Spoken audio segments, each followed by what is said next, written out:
Hey family, welcome back to my channel. I'm so grateful you're here, especially for today's story because wow, this one is real raw, and let me tell you, it taught me so much about being a Christian, especially when emotions start to get involved.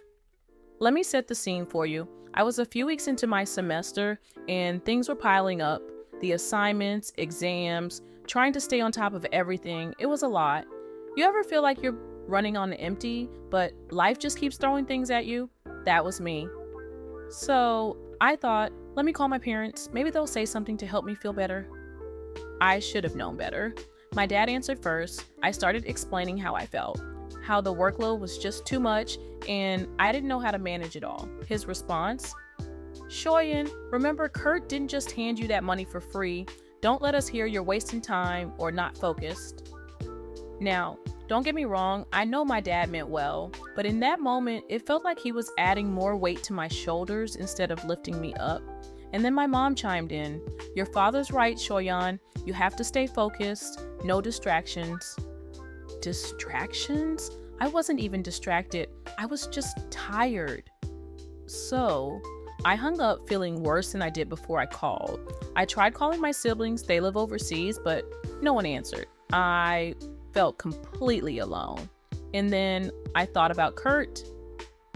You see, Kurt has this way of making you feel like everything's going to be okay. So I sent him a text. I feel like I'm drowning in schoolwork.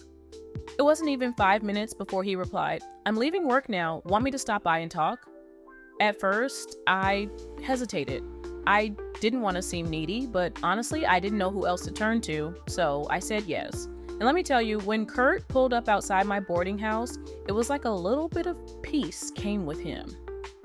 He stepped out of the car, holding a bag of snacks, and smiled. I thought you might need these, he said. It wasn't much, just some biscuits and juice, but it was thoughtful. That's the thing about Kurt. He always knows how to make you feel seen. We sat at my little dining table, and I just poured my heart out. I told him about the pressure I felt, how my parents' words didn't help, and how I wasn't sure if I could handle it all. He listened, really listened, and then he said, sometimes you just need a change of scenery. Let's go for a drive. At first I said no. I thought it might seem inappropriate, but he insisted. It's just a drive, Shoyan. You need to clear your head. So I grabbed my bag and we left. We drove through the countryside, the windows down, the cool evening breeze blowing in. It was quiet, except for the sound of crickets and the occasional rustle of leaves. We stopped at this little ice cream shop, one of those small, tucked away places that you'd miss if you weren't looking for it. We sat in the car, eating ice cream and laughing about the silliest things. For a moment, it felt like all my worries melted away. On the drive back, the mood shifted. Kurt turned to me and said, let's pray before I drop you off. And I thought, wow, this man really takes his faith seriously. So we pulled over near my house and he took my hand. He prayed for peace, for strength, for guidance, and as he prayed, I felt this calmness settle over me. When we got back to my house, he insisted on walking me to the door. He handed me my bag and smiled, but as he turned to leave, he stopped. Then he hugged me. It wasn't just a quick hug. It was warm, comforting, and lingering just long enough to leave me questioning everything. In that moment, I felt my emotions crash into my faith like waves against a rock. I thought about the prayer we had just prayed and wondered how something so innocent could feel so dangerous. My heart was screaming one thing, but my spirit was saying, be careful, Shoyan. When he finally let go and said goodnight, I stood at the door, frozen.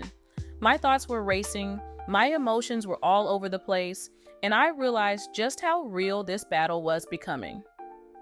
That night, I couldn't sleep. I kept replaying the hug in my mind, wondering if I had crossed the line or if I was just overthinking it. I realized that my feelings for Kurt were growing and it scared me. I knew I had to stay grounded, but it felt like I was standing on shaky ground. Guys, let me tell you, this Christian journey is not for the faint of heart. It's a constant battle between what you feel and what you know is right. And just when I thought things couldn't get more complicated, something happened that changed everything. But you'll have to wait for the next episode to hear about that.